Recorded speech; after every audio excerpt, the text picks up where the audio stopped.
Bismillahirrahmanirrahim. Şu Deccal'ın her zamanına Deccal zuhur edip de sen şu Deccal'ın zamanını nem etmeli iş var. Öňçäge Peygamberimiz aýdýar: "Men semi'a bid-Deccal felyana anhu." Gaçsyn gitsin dipdir. Deccal zuhur eden zamanında bir tofar adamla däni dağda, derelerde, jingillerde ýaşajak Deccaly görünjek däle. Oşal adamla da piruz boljak dipdir Peygamberimiz. Bir moga Deccaly göreýin, ay men imanymda gaýym durar, meni da Allah bilmez zag dip Deccalyň ýanyna baramaňyz dipdir Peygamberimiz. Çon şu zamanda men allanmyrnyp barjak adamlar bolar we allanardym Deccaly dipdir. Cennetin wörüňde, oduň wörüňde, beýle edip kökdende öz şübhede bazylary bilen, giň sihri jadusy bilen seni rahat imandan çykaryp koýberer, aýagyň taýdyryp koýberer dipdir Peygamberimiz. Barman gaçyň Deccalyň dipdir.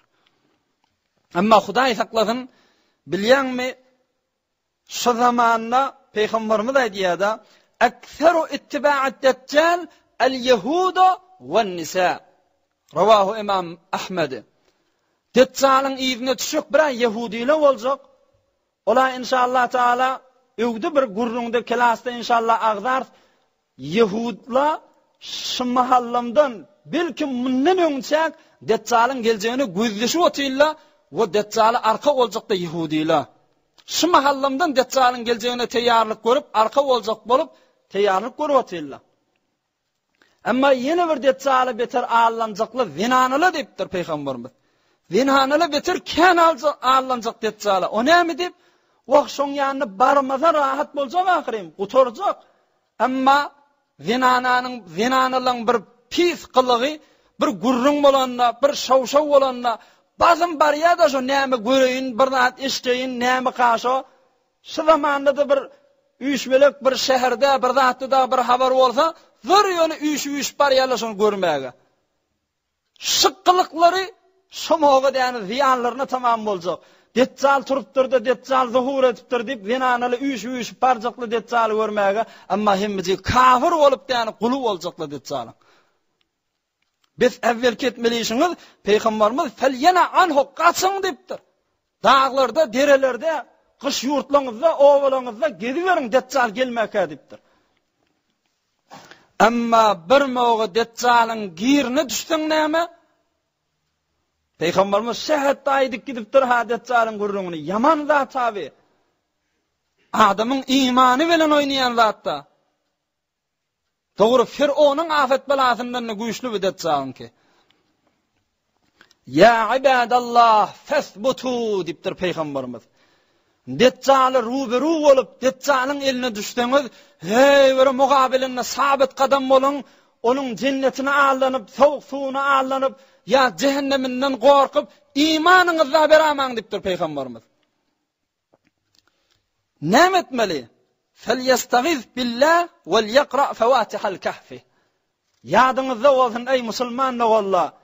Her bir musulman bilmeli zady Sure-i Kahf'in evvelki 10 aýatyny Deccaly satysyn moga okuýsaň, Deccal saňa edibiljek işi bolmaz dipdir. Eger şu ayetler okuýasaň maha, şun cehennem dip kökediýäni saňa gözüňe cennet görünüp durar, cennet dip kökediýän cehennem görünür, näme diýip apaşkara bolar dipdir. Saňa däni sehr jady ötüp bilmez. Sure-i Kahf'in başyny okuýun dipdir. Her cumgada da Peygamberimiz Sure-i Kahf'i evvelinden ahirini okuýmaklygy däni sünnet edip goýupdyr. Okuýanda da bir 15 daqiqa, 20 daqiqa wagtyň alýa. Heftede bir cumga onuň içinde hem o cumgadan o cumga şoňa nur bolar dipdir, hem Deccalyň fitnesinden asagaman galar dipdir. Etmeli işimiziň biri ha. Şu Deccal gelen wagtynda bir adamlaň birisi Deccalyň ruberusuna barmaly boljak diýär. Peygamberimiziň mübarek hadisi var bu mawrutda. Oham Deccalyň ýüzüne düşüp ýören adamlar bir musulmany tutjaklar. Indi Deccaly ruberu bolsaň näme etmeli? Şol adam ýaly bolaň diýip Peygamberimiz aýdypdyr da. ol adamy gıssajakla, ey falany, bizim Hudaýymyza iman getirýärmi, getirmeýärmi? Kim ol? Mesih ben Davud. Yani Deccalla. Ol adam aýtjak, baba Hudaý boljakmy ondanna? El çekin alınmaň diýjek. Ohum yankı Deccal'ın iğne düşüp yoran adamla hay bunu vurmağı duracak. Öldürecek bolacakla. Amma içindeki bir näsel aýtjak öldürmäliň. Akdeýliň Deccal näme hukmediýär? Öz Hudaýymyzyň ýanyna elçeýliň, kökedeýliň muny diýip, ohum elinden tutup Deccal'ın ýanyna alyp barjaklar. Deccal mundan sorajak, ey falany diýjek. Men Hudaýdygyma iman getirýärmi, getirmeýärmi diýjek. Ol adam näme diýjek? Dogry Deccal'ın ýüzüne bakyp, bir gözi kördünni Hudaý boljakmy diýjek. Senden Hudaý boljakmy? Hudaýy bu dünýäde biz görmeýäs. Sen näzire görünýän şu mal bize diýip dogry jogap bermäge durjak. Aýende daha. Oham Deccal qahary gelip wurun şunu diýjek. Gaw edip beriň. Muny diýany wurup, ýenjip, heýbere kötekläp soňram ýene de turajakla. Deccal aýtjak, ey falany, inni iman getirýärmi ýa getirmeýärmi diýjek. Amma ol adam ýene gygyrmagy durjak. Ey adamlar, baba peýgamberimiz aýdyp gitmäpdirmi bir gözi kör Hudaý bolmaz diýip, şu nirde Hudaý bolmaly, nämege allanýaňyz diýip ýene gygyrmagy durjak diýär. Deccal qahar gelip, şo moga diýany elini kılıç alyp, şu adamın ýeňsesinden vurup, tä dawanda barýança iki bölüp oklajak diýär. Dogry öldürjek, iki böljek, bir gapdal beýlek düşjek, bir gapdal beýlek düşjek. Ohum Deccal, maňa inanjak dälmi sen diýip, elini kılıjy bilen iki gapdan ortasyndan geçjek beýlek şeýler. Ohum, ey adamla diýjek. Maňa iman getirmeýän adamyň sezatyşy diýjek. Amma görüň men Hudaýdygymy ýene de gowup düşünjek bolsaňyz, ölüýini de diýreltýändirin men diýip, ol adam aýtjak, ey falany, tur gel berik diýjek. Ýanky ölüp ýatan adama. Ýanky adam iki gapdaly bir-birine seplenip de ýörtüp barjak Deccal'yň ýanyna. Deccal aýtjak, inni inandyňmy, inanmadyňmy diýjek. Ey Deccal, kezzapdygyny öňküden beterde inandym, ýalançy, bir gözi kör Deccal sen diýjek.